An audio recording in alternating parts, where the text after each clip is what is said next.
Neat ಪ್ರಶ್ನೆ ಪತ್ರಿಕೆ ಸೋರಿಕೆ ಪ್ರಕರಣ ಹಾಗೂ ಪೆಟ್ರೋಲ್ ಡೀಸೆಲ್ ದರ ಏರಿಕೆ ವಿರುದ್ಧ ಉತ್ತರ ಕನ್ನಡ ಜಿಲ್ಲೆಯ ಯಲ್ಲಾಪುರದಲ್ಲಿ ಯುವ ಕಾಂಗ್ರೆಸ್ ಕಾರ್ಯಕರ್ತರು ಪ್ರತಿಭಟನೆಯನ್ನು ನಡೆಸಿ ಕೇಂದ್ರ ಸರ್ಕಾರದ ವಿರುದ್ಧ ಆಕ್ರೋಶವನ್ನು ವ್ಯಕ್ತಪಡಿಸಿದರು. ಯಲ್ಲಾಪುರ ತಾಲೂಕು ಯುವ ಕಾಂಗ್ರೆಸ್ ಸಮಿತಿಯ ವತಿಯಿಂದ ಆಯೋಜಿಸಲಾಗಿದ್ದ ಬೃಹತ್ ಪ್ರತಿಭಟನೆಯಲ್ಲಿ ಪಕ್ಷದ ಪದಾಧಿಕಾರಿಗಳು, ಯುವ ಕಾಂಗ್ರೆಸ್ ಕಾರ್ಯಕರ್ತರು ಹಾಗೂ ಸ್ಥಳೀಯ ಮುಖಂಡರು ಭಾಗವಹಿಸಿದ್ರು. ಪ್ರತಿಭಟನಾಕಾರರು ಕೇಂದ್ರ ಸರ್ಕಾರದ ವಿರುದ್ಧ ಘೋಷಣೆಗಳನ್ನ ಕೂಗಿ ತಮ್ಮ ಆಕ್ರೋಶವನ್ನು ವ್ಯಕ್ತಪಡಿಸಿದರು.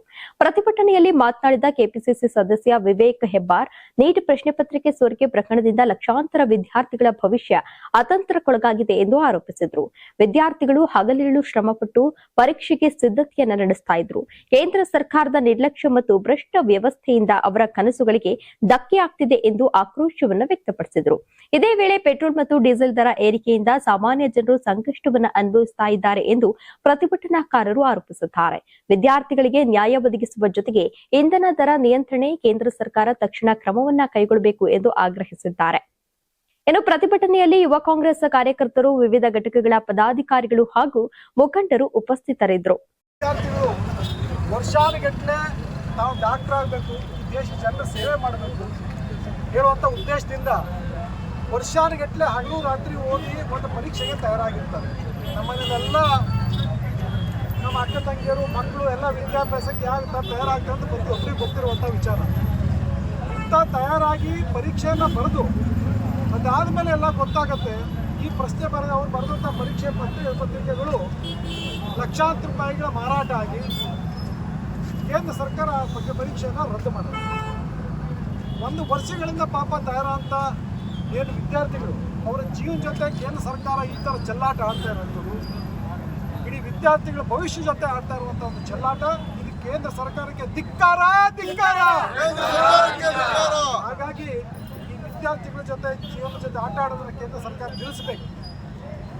ಇದ್ರ ಜೊತೆಗೆ ಮುಖ್ಯವಾದ ವಿಷಯ ಅಂತಂದರೆ ಯಾವುದೋ ಅಧಿಕಾರಿಗಳನ್ನ ಅದಕ್ಕೆ ಬಲಿಪಶು ಮಾಡಿ ಕೇಂದ್ರ ಸರ್ಕಾರದ ಯಾವುದೇ ಜವಾಬ್ದಾರಿತ ಮಂತ್ರಿಗಳು ಯಾರೂ ಕೂಡ ಅದಕ್ಕೆ ಜವಾಬ್ದಾರಿನ ಮಾಡ್ದೇನೆ, ಅವ್ರನ್ನ ವಜಾನೂ ಮಾಡ್ದೇನೆ ಜನರ ಕಣ್ಣಿಗೆ ಮಣ್ಣು ಹರಿಸುವಂಥ ತಂತ್ರವನ್ನು ಕೇಂದ್ರ ಸರ್ಕಾರ ಮಾಡ್ತಾ ಇದೆ.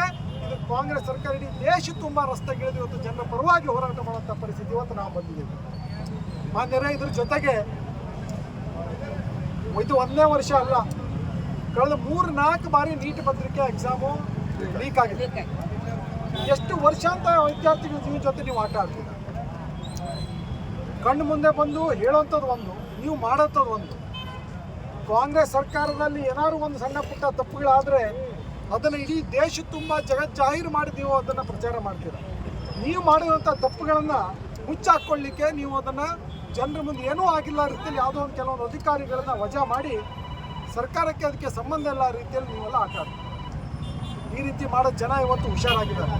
ನಿಮ್ದೆಲ್ಲ ಏನು ಜನರ ವಿರುದ್ಧ ಮಾಡ್ತಂಥ ಮೋಸವನ್ನು ತಿಳ್ಕೊಳ್ತಾರೆ. ನೀವು ಮಾಡಿರುವಂಥ ತಪ್ಪಿಗೆ ಹೊಣೆಗಾರರಾಗಿ ಜವಾಬ್ದಾರಿರುವಂಥ ಮಂತ್ರಿಗಳನ್ನ ವಜಾ ಮಾಡಬೇಕು. ಇದೇ ರೀತಿ ಮುಂದೆ ಬರದೆ ಯಾವುದೇ ರೀತಿ ಈ ಥರ ಆಗೋದ ರೀತಿಯಲ್ಲಿ ಗಟ್ಟಿ ಅಂತ ಕಾನೂನು ಅದಕ್ಕೆ ತರಬೇಕು. ಹಾಗಾಗಿ ಇದ್ರ ಜೊತೆಗೆ ಏನು ಪೆಟ್ರೋಲ್, ಡೀಸೆಲ್, ಗ್ಯಾಸು ಪರಿಸ್ಥಿತಿಯಲ್ಲಿ ನೀವೆಲ್ಲ ನೋಡ್ತಾ ಇದ್ದೀರಿ. ಮನಮೋಹನ್ ಸಿಂಗ್ ಅವ್ರು ಇರ್ಬೇಕಾದ್ರೆ ಎಷ್ಟು ರೇಟ್ ಇತ್ತು, ಏನು ಡಾಲರ್ ಇತ್ತು, ಏನು ರೂಪಾಯಿ ಇತ್ತು. ಇವತ್ತಿನ ರೇಸಕ್ಕೆ ಏನಾಗಿದೆ, ನೀವು ಬಂದು 12, 13 ವರ್ಷ ಆಯ್ತು. ಇವಾಗ 13 ವರ್ಷಗಳ ದೇಶ ಯಾವ ಲೆಕ್ಕಕ್ಕೆ ಯಾವ ಮಟ್ಟಕ್ಕೆ ತಗೊಂಡಿದ್ದೀರಿ ಇದೇ ಜನ ಇವತ್ತು ಚರ್ಚೆ ಮಾಡ್ತಾ ಇದ್ದಾರೆ.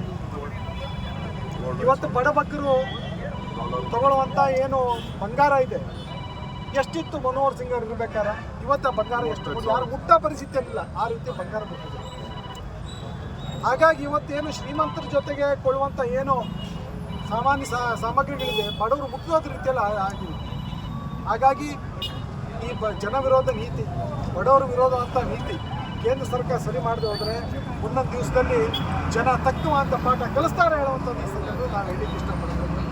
ಹಾಗಾಗಿ ಇದೆಲ್ಲ ಅನ್ಯಾಯಕ್ಕೆ ಇವತ್ತು ನೀಟ್ ಪರೀಕ್ಷೆಯಿಂದ ಮನೋಬಂಧ ವಿದ್ಯಾರ್ಥಿಗಳು 4 ಜನ ಇವತ್ತು ತಮ್ಮ ಜೀವನ ಸುಸೈಡ್ ಮಾಡ್ಕೊಂಡಿದ್ದಾರೆ. 4 ಜನ ಮಕ್ಕಳು ವಿದ್ಯಾರ್ಥಿಗಳು. ಹಾಗಾಗಿ ಈ ರೀತಿ ಒಂದು ರೀತಿಯ ವಿದ್ಯಾರ್ಥಿಗಳ ಜೀವನಕ್ಕೆ ಮರಣ ಶಾಸನ ಅಂತ ಏನು ನಿಮ್ಮ ನೀತಿಗಳೇನಿದೆ ಮುಂದಿನ ದಿವಸ ಹೋಗಬೇಕು. ಕಾಂಗ್ರೆಸ್ ಸರ್ಕಾರ ಜನಪರವಾದಂಥ ಕೆಲಸಗಳಿಗೆ, ಜನ ವಿರೋಧಿ ನೀತಿಗಳಿಗೆ ಖಂಡಿತವಾಗೂ ಕೂಡ ವಿರೋಧ ಮಾಡುತ್ತೆ. ಈ ದೇಶದ ಎಲ್ಲ ಕಡೆ ಬೀದಿಗಳಲ್ಲಿ ಹೋರಾಟ ಮಾಡ್ತೇವೆ ಅಂತ ಹೇಳ್ತಾ ಇವತ್ತು ಥರ ಕಾರ್ಯಕ್ರಮಕ್ಕೆ ಆಗಮಿಸಿದ ಎಲ್ಲರಿಗೂ ಕೂಡ ಮತ್ತೊಮ್ಮೆ ಧನ್ಯವಾದ ಹೇಳ್ತೇನೆ. ನೀವು ಸಣ್ಣ ಆಗ್ಬೇಕಲ್ವಾ? ಅದು ಒಂದು ಉತ್ತಮ ಆಹಾರದಿಂದ ಸಣ್ಣ ಆಗ್ಬೇಕಲ್ವಾ? ಪ್ರತಿದಿನ ನಮ್ಮ ಜೀನಿ ಸ್ಲಿಮ್ ನ ಯೂಸ್ ಮಾಡಿ ಯಾವುದೇ ಸೈಡ್ ಎಫೆಕ್ಟ್ ಇಲ್ದಂಗೆ ನೀವು ಸಣ್ಣ ಆಗ್ತೀರಾ.